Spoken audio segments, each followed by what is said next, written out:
When is the best time to solve a problem? When is the best time to deal with pain? Hi, I'm Dr. Peters with Peters Wellness, Chiropractic and Massage.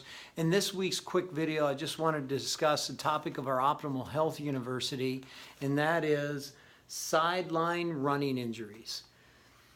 So I deal and work with a lot of runners, and I used to go out and meet with a team in training. They're the ones who teach people and train people how to run for marathons for Lymphoma and Leukemia Society.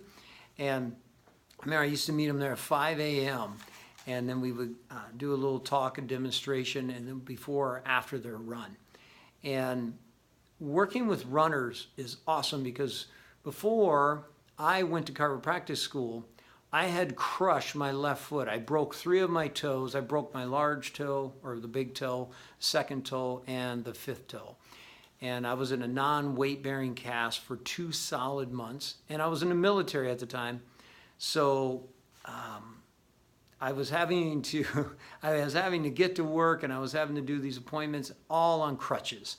So really starting to understand what it takes for someone who's had that type of injury. Because being on crutches, if you've ever been, man, and especially when it rains, if you've ever gone in a building on crutches and you're not used to it, let's just say it's slightly embarrassing when you hit the floor.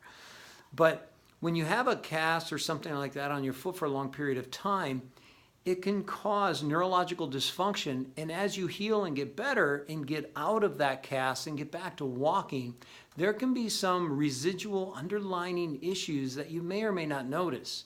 Now, let's say you were doing something like at an athletic level, and then you get an injury and you get back. A lot of times you'll have the trainers, you'll have those people there to walk you through and to really check things.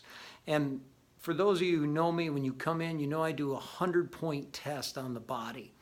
And some of those tests I do in the feet. There are 26 bones in each foot. That's 25% of the bones in your body are in your feet, okay? So, and you think about how many steps, especially now everybody has their Fitbits. It tells them how many steps. I know when I was wearing mine before I broke the band 3 times, looking at 15 to 23,000 steps a day is what I was hitting. And just having all of that, and that's, again, after my history. When I crushed my foot, I actually had a steel toe boot on, just to give you the idea of how much impact. They said if I hadn't had the boot on, basically I don't know, I probably would have lost some of my toes, but it could have been even worse than that. But I like to think on the positive side. Remember last week's video? Who's healthier, optimist or pessimist? I'm going to stick with the optimist, or as I like to say, the realist.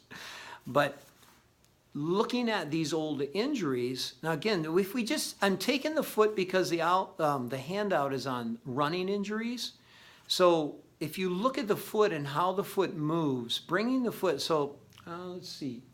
If this was my foot, bringing the foot up and in, or up and out, or down and in, or down and out, there's different muscles that control those muscles. There's different nerves that control those muscles, and the different muscles control the movement around the joint. And when we look at the movement, it's amazing how many people are surprised at, say, the muscle on the outside of the ankle that brings your foot up and out. It's called the peroneus tertius. And so many people have that fail when they first come in. And a couple of simple adjustments on the foot. Sometimes we need to do some tissue work up into the tibia and fibula on the side of the side of the leg, or into the insertion points into the foot. And I have a couple of different machines that do that, and some of it I do by hand. But really looking at people who have had old injuries, how many out there have never sprained their ankle, right? Almost everybody that you would talk to would say, yeah, I sprained my ankle at some point in time. So there could be some neurological deficit, and we're able to check that, get that back. So, if you think about, I'm going to start a workout routine, why not get a checkup first? Why not make sure that everything is working well? So if you are a runner, or if you're looking at just getting into any kind of exercise regime, it would be a great idea to get checked. We'd love to do that for you.